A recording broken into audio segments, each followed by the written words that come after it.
Kwa kweli bwana, hii kazi mimi nishaichoka. Maana huyu bosi kila saa bana ananiweka hapa tu. Mimi nimekaa muda mrefu hapa wala simuoni kuja. Alafu ananiambia nitangulie kwenye interview. Interview gani sasa mtu mwenyewe hayupo. Mimi bana kama vipi hii bana barua yangu akija namwambia nijaie bana. Kwa sababu haiwezekani nikae tu. Nikae nimewahi tangu saa 12 hata chai sijanywa ujue hapa. Umefika sawa, umefanya vizuri sana, umekuja mapema mno inaonekana. Basi kaa kwenye siti hapo tuongee kidogo. Yaani inachosha kweli unajua. Yaani nimekuja mapema kweli hapa. Nimekuja tangu saa 12 asubuhi ujue. Uliniambia interview inaanza saa ngapi vile? Basi mimi nimekuja saa 12 asubuhi hata chai sijanywa mwenzako. Sasa hapa mimi nakaa kusubiria wewe. Nikasema siondoke hapa mpaka saa 4 usiku niko hapa tu. Maana nina shida kweli ya kazi ujue.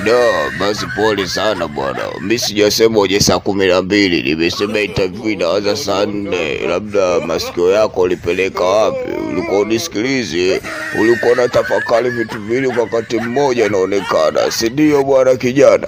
Unaambiwa ukiambiwa kitu tu inabidi usikilize. Kwa hiyo kama umekuja mida hii sio mbaya bwana, kama umewahi ni vizuri zaidi.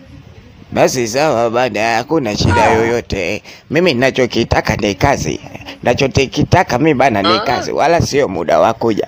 Yaani mimi nataka kazi tu. Nikipata kazi basi itakuwa hivi. Yaani itakuwa hivi, yaani itakuwa vizuri zaidi bwana. Si unajua tena mjini hapa bila kazi. Sawa.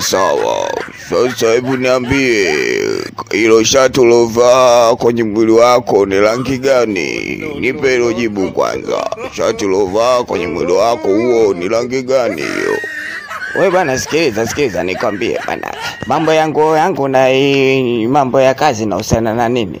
Wewe na mimi ninachokisubiria hapa interview bwana. Mimi siwezi ngasubiria masaa yote hapa, umeelewa bwana? Nipe hiyo interview niondoke, kama kazi ninayo ama sina nijue. Sio nakaa tu hapa nanuliza mambo ya mwili wangu, shati yangu na kuhusu nini wewe bwana?